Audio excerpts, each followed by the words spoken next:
کیا گیا، وہ بھی عالمگیر ہے، وہ بھی تمام جہانوں کے لیے عطا کیا گیا ہے۔ رب کائنات فرماتے ہیں ان اول بیت وضع للناس للذی ببکۃ مبارکا وہدی للعالمین۔ رب کائنات نے میرے پیغمبر کو جو بیت اللہ عطا فرمایا، ساری کائنات کی ساری انسانیت کے لیے عطا فرمایا ہے۔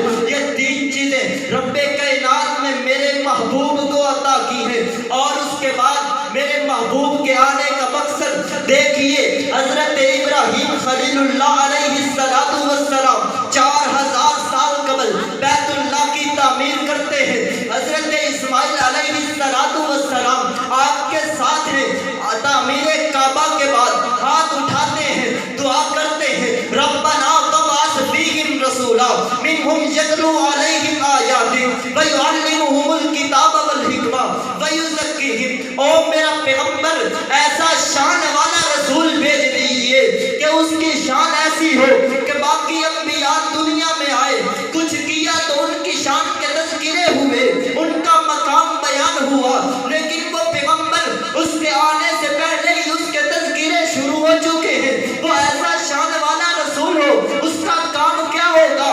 حضرت ابراہیم خلیل اللہ فرماتے ہیں او اللہ، اس کا کام ہوگا یتلو علیہم آیاتک، تیرے قرآن کی آیات پڑھ کر سنائے گا، ویعلمہم الکتاب والحکمہ، کتاب و سنت کی تعلیم دے گا، ویزکیہم، ان کا تزکیہ کرے گا۔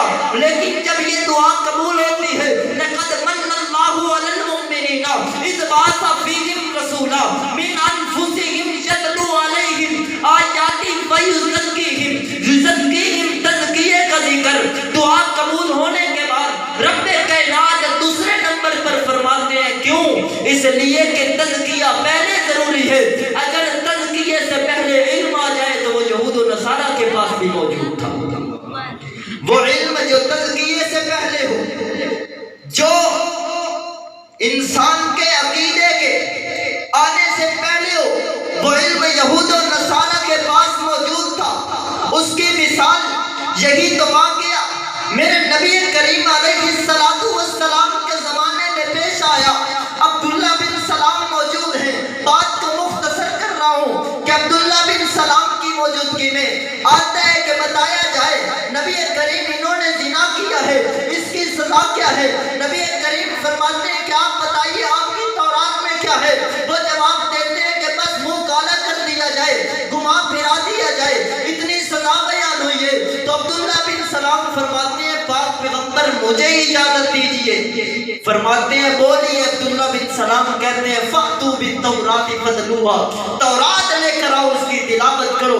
جب تلاوت کرتے ہیں وہ انگلی رکھ کر بتاتا ہے کہ بس یہی سزا بیان ہوئی ہے۔ پھر عبداللہ بن سلام اجازت مانگتے ہیں، انہیں کیا پتا تھا کہ یہود کے بڑے عالم عبداللہ بن سلام موجود ہیں۔ اجازت مانگتے ہیں عبداللہ بن سلام، پھر بول اٹھتے ہیں اور بدبخت یہاں سے انگلی اٹھانا یہی تو وجہ تھی۔ تزکیہ یہود و نصارہ کے پاس نہیں تھا، علم تھا، تزکیہ نہیں تھا، تو حلال کو جب چاہتے حرام کر دیتے، حرام کو جب چاہتے حلال کر دیتے۔ لیکن تزکیے کے بعد علم آئے تو حافظ الحدیث ابو ہریرہ بنتے ہیں، تزکیے کے بعد علم آئے عبداللہ بن مسعود بنتے ہیں، تزکیے کے بعد علم آئے ابو بکر، عمر، عثمان و غنی اور علی المرتضیٰ شیر خدا بنتے ہیں۔ تزکیے کے بعد علم آئے تو 18 سال کا نوجوان حضرت معاذ بن جبل 18 سال کی عمر کے اندر علماء، اس صحابہ کے اندر سلطان العلماء کا لقب پاتے ہیں۔ وجہ کیا تھی؟ علم تزکیے کے بعد آیا۔ تو تزکیہ پہلے ضروری ہے، تزکیے سے پہلے علم آ جائے تو وہ علم یہود و نصارہ والا ہوتا ہے۔